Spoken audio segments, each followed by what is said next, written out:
કાલોલના દીવાનવાડી વિસ્તારમાં નગરપાલિકાના પાણીના સંપની સફાઈ દરમિયાન પશુના હાડકાં અને હાડપિંજર મળી આવતા ભારે ખળભળાટ મચી ગયો.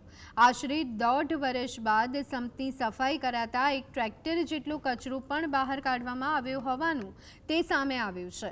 આ સંપમાંથી કાલોલ શહેરના મોટાભાગના વિસ્તારોમાં પાણી પૂરું પાડવામાં આવતું હોવાથી નગરજનોમાં રોષ જોવા મળ્યો છે. સંપનો સ્લેબ લાંબા સમયથી ખરાબ સ્થિતિમાં જોવા મળવા છતાં તંત્ર દ્વારા યોગ્ય કામગીરી કરાઈ ન હોવાના આક્ષેપ થયા છે. પશુનું હાડપિંજર સંપમાં કેવી રીતે પહોંચ્યું તે અંગે નગરપાલિકા પાસે કોઈ સ્પષ્ટ જવાબ નથી.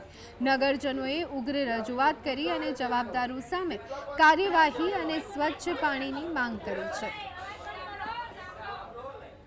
આજ રોજ દીવાનની વાડીમાં સંપ અને ટાંકીની સફાઈ કામ ચાલુ હતી. એ દરમિયાન સંપમાંથી નાના મોટા એવા મોટા હડકાઓ અને હડપિંજર નીકળેલા છે. 2 વર્ષથી પ્રજાને આવું પાણી પીવડાવે છે. આનું બીમાર થાય તો આનું જવાબદાર કોણ? આમ કે છે આપણું કાલોલ સ્વચ્છ કાલોલ, તો આ સ્વચ્છ કાલોલ છે? 2 વર્ષથી કાલોલ આવું ઢાંકણું ખુલ્લું છે તો બધા આવું પાણી પી રહ્યા છે, તો એની બીમારી જે થાય છે તો એનું જવાબદાર કોણ રહેશે? અને એ આરોગ્ય ખાતા આ બધી તપાસ કેમ નથી રાખતા?